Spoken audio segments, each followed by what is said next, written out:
नमस्कार दोस्तों, स्वागत है सुपर सपोर्ट में। दोस्तों आज हम बात करेंगे हिंदी, अंग्रेजी टाइपिंग से कौन-कौन सी सरकारी नौकरियाँ आपको मिल सकती है, आप ले सकते हैं।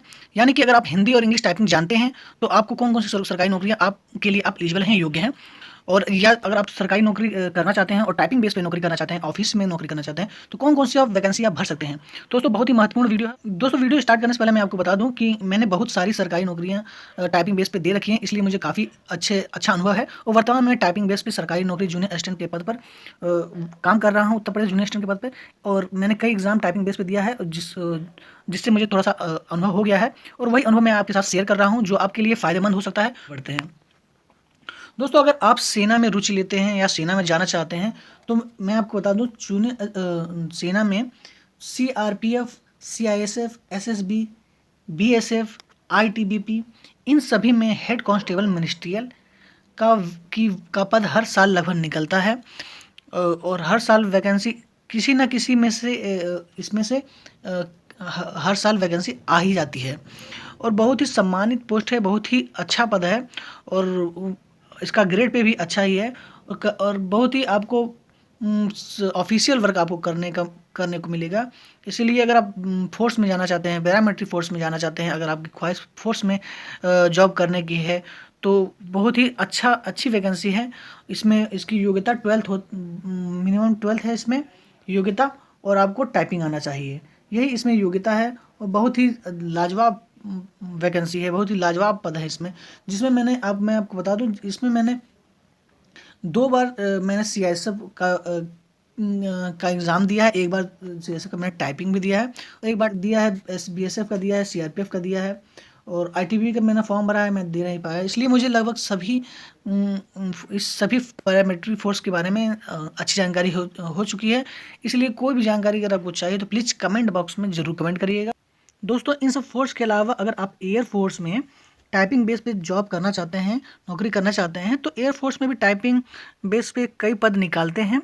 एक बार मैंने एयर फोर्स में टाइपिंग बेस पे फॉर्म भरा था और किसी वजह से वो मैं शायद एग्ज़ाम नहीं दे पाया, लेकिन मुझे याद है कि एयर फोर्स में भी टाइपिंग बेस पे जॉब्स निकलते हैं। तो अगर अगर आप टाइपिंग सीख रहे हैं और फोर्स में जाना चाहते हैं, तो एयर फोर्स पे भी ध्यान दीजिएगा। एयर फोर्स में भी आप टाइपिंग बेस पे जा सकते हैं। दोस्तों अब आगे बढ़ते हैं। दोस्तों अगर आप यूपी पुलिस में कंप्यूटर ऑपरेटर बनना चाहते हैं, यानी कि यूपी पुलिस में जाना चाहते हैं और कंप्यूटर बेस पे जॉब करना चाहते हैं, तो यूपी पुलिस कंप्यूटर ऑपरेटर का वैकेंसी आप भर सकते हैं। तो जब भी यूपी पुलिस की वैकेंसी आती हैं या यूपीएसआई की वैकेंसी आती है, तो साथ में ये इसकी वैकेंसी भी आती है। यूपी पुलिस कंप्यूटर ऑपरेटर के अलावा आपको यूपीएसआई का एक वैकेंसी आती है, उसमें स्टेनो का पद होता है। उसमें स्टेनो के साथ साथ आपको टाइपिंग भी हिंदी और इंग्लिश दोनों करना पड़ता है और बहुत ही अच्छा वैकेंसी है, 4200 ग्रेड पे का है। तो यूपी पुलिस कंप्यूटर ऑपरेटर के साथ यूपीएसआई का स्टेनो का फॉर्म भी आप भर सकते हैं अगर आपको टाइपिंग आती है, लेकिन उसमें आपको स्टेनो सीखना पड़ेगा। यानी कि यूपी पुलिस में टाइपिंग बेस पे आप जा सकते हैं। अब बात करते हैं अपने प्यारे रेलवे के बारे में। रेलवे में भी टाइपिंग बेस पे बहुत सारी नौकरियां हैं और बहुत ही अच्छे पद हैं और रेलवे में बहुत लोग इस पे ध्यान नहीं देते हैं, बहुत बच्चे ध्यान नहीं देते हैं, बहुत ही सब बच्चे रेलवे की अदर पोस्ट पर ज़्यादा ध्यान देते हैं। लेकिन बहुत ही अच्छी वैकेंसियाँ रेलवे निकालती है टाइपिंग बेस वालों के लिए।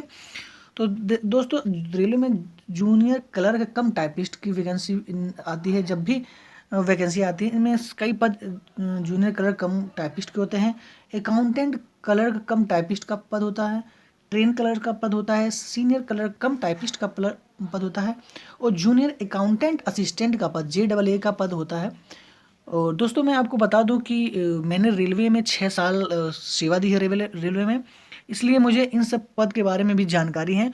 और मैं जीडीसी या अन्य माध्यम से JAA बनना चाहता था, लेकिन मेरे कार्यकाल में ऐसा मुझे मौका नहीं मिला कि मैं JAA बन पाऊँ। इसलिए मैं आपको ये बता देता हूँ कि अगर ये ओपन में भी वैकेंसियाँ निकलती हैं, तो ये सब पद होते हैं और आपको काफ़ी फ़ायदा मिल सकता है अगर आपको टाइपिंग आता है तो। और इसमें टाइपिंग वालों के लिए रिटेन में ज़्यादा मेरिट बनता नहीं है और इसमें आपको ज़्यादा फ़ायदा मिल सकता है, इसलिए कम फाइट होता है इसमें। इस जितनी भी टाइपिंग बेस्ड नौकरियाँ होती हैं उसमें अन्य वैकेंसियों से कम फाइट होता है। दोस्तों अब बात करते हैं यूपी ट्रिपल एस सी। अगर आप यूपी ट्रिपल एस सी के बारे में जानते हैं, यूपी उत्तर प्रदेश अधीनस्थ सेवा चयन आयोग के बारे में जानते हैं, तो यूपी ट्रिपल एस सी भी कई वैकेंसियाँ निकालती है जो हिंदी और इंग्लिश टाइपिंग मांगती है। जैसे यूपी ट्रिपल एस सी अन्य अन्य विभागों में कंप्यूटर ऑपरेटर की वैकेंसी निकालती है, जिसमें हिंदी और इंग्लिश दोनों टाइपिंग मांगी जाती है। और जूनियर असिस्टेंट की यूपी ट्रिपल एस सी ने बहुत सारी वैकेंसियाँ कई बार निकाल ली हैं, लगभग हर साल ही वैकेंसियाँ आ जाती हैं। वर्तमान में दोस्तों मैं बताना चाहूँ कि मैं junior assistant Uttar Pradesh junior assistant के पद पर कार्यरत हूँ, इसलिए जूनियर असिस्टेंट के से संबंधित आप किसी भी प्रकार का क्वेश्चन आप मुझसे पूछ सकते हैं। और मैंने अपने चैनल पर जूनियर असिस्टेंट से संबंधित हर वीडियो, बुक्स से लेके सिलेबस और सभी वीडियो के बारे में जानकारी आपको दे दी है। तो प्लीज़ चैनल पर जाइए और चैनल पे अगर आप जूनियर असिस्टेंट बनना चाहते हैं तो चैनल से पर जूनियर असिस्टेंट से संबंधित सभी जानकारी आपको मिल सकती है। तो UP triple S C stenographer की भी वैकेंसी निकालता है, जिसमें हिंदी इंग्लिश टाइपिंग के साथ स्टेनो की जानकारी भी मांगा जाता है। दोस्तों अब बात करते हैं यूपीपीसीएल में ऑफिस असिस्टेंट के बारे में बात करते हैं। तो ये एक बहुत ही अच्छा पद है, कार्यालय सहायक का यूपीपीसीएल निकालती है। इसमें 2600 ग्रेड पे का ये वेतन देती है और इसमें हिंदी और इंग्लिश दोनों आपको टाइपिंग देना होगा। लेकिन दोस्तों इसमें हिंदी का जो स्पीड होता है 35 वर्ड पर मिनट इसमें स्पीड मांगता है। और थोड़ा सा इसमें हिंदी का टाइपिंग थोड़ा सा कठिन होता है, लेकिन बहुत ही ज़बरदस्त पद है, बहुत ही अच्छा पद है। वैकेंसी निकालती ही रहती है, हर साल मैं नहीं कर सकता हूँ, लेकिन इसकी वैकेंसी आती रहती है। ये और इस पे मेरे टाइम में इस हिंदी में इसमें क्रुद्धदेव पर ये क्रुद्धदेव फॉन्ट पे ही ये टाइपिंग कराता था और अपने नोटिफिकेशन में क्रुद्धदेव फॉन्ट को कंपलसरी करके मांगता था।